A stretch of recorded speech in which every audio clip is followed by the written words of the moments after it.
Hitchcock's first film, The Pleasure Garden, belongs to silent cinema's mature period. It's about the length of feature film like we would see today, and although it doesn't have dialogue, the filmmaking style has become a very sophisticated language that people of the time understood well.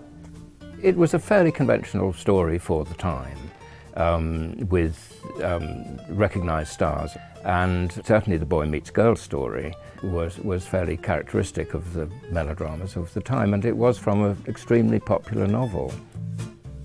It concerns a good girl and a bad girl who both work at the Pleasure Garden of the title, which is a kind of music hall theatre, a bit like the kind of Gaiety Girls. So there's chorus girls who dance in skimpy costumes for the delectation of an older gentleman.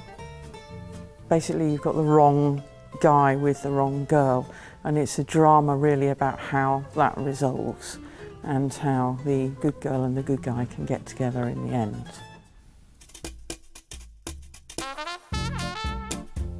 On his very first film, Hitchcock signs his name. This is a very bold thing to do, and everything about the film, how it's structured, how it's written, how it's shot, is extremely confident. Everything in Hitchcock kind of interrelates, and it starts right from the very earliest film. So even in The Pleasure Garden, you get some of Hitchcock's favourite motifs, which you will find right at the end of the period.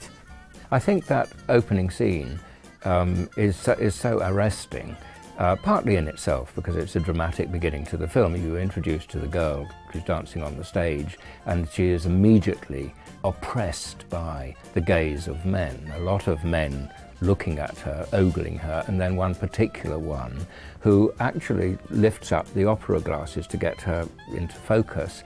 And Hitchcock clearly went to quite a lot of trouble to get the shot to give you that effect of seeing through the glasses, and he was fascinated with that because he does exactly the same thing at the beginning of Champagne, which is his 8th film, and again an older man lifts up a champagne glass and looks at dancers through the bottom of the champagne glass, and it does give you an atmosphere and a feeling of men with a sort of rather sinister power over women harnessed through the look.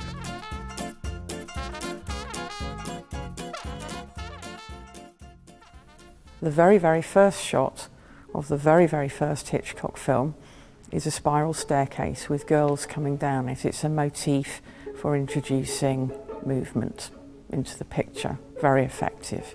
The very last shot of Hitchcock's very last film, which is Family Plot, is on a staircase. So it goes right the way through, and of course there are the very famous staircases in Vertigo and Notorious. So right from the very beginning of Hitchcock's career, he had these things in mind that he would add into films to make them more complex and more interesting and more detailed. And that's the fascination, you know, it's a lovely puzzle to unlock.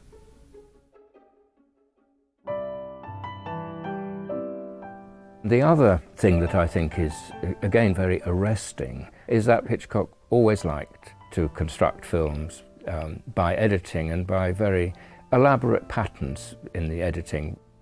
When the girl who we now kind of see as the good girl has married this rather sinister man, and she is waving to him, and he gets on the boat, and she keeps looking and she keeps waving, and as soon as he gets on the boat he forgets her, and he even starts eyeing up another woman there. So you get that done very economically in a series of alternate cuts which built up through a whole series of shots, however many they are, about 20 shots, all just alternating between her and him, and it's based on the look.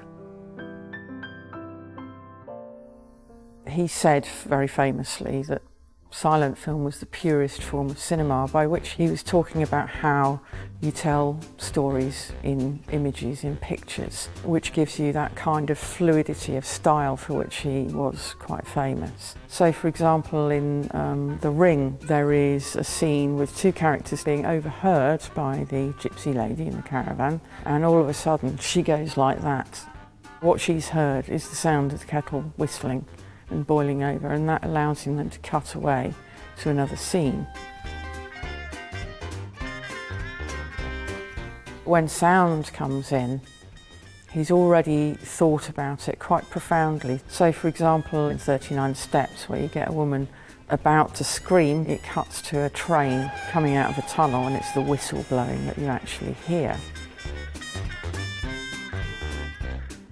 Also, if you want to tick off the things that we've come to regard as typical Hitchcock that are there in The Pleasure Garden, one of them is the dog.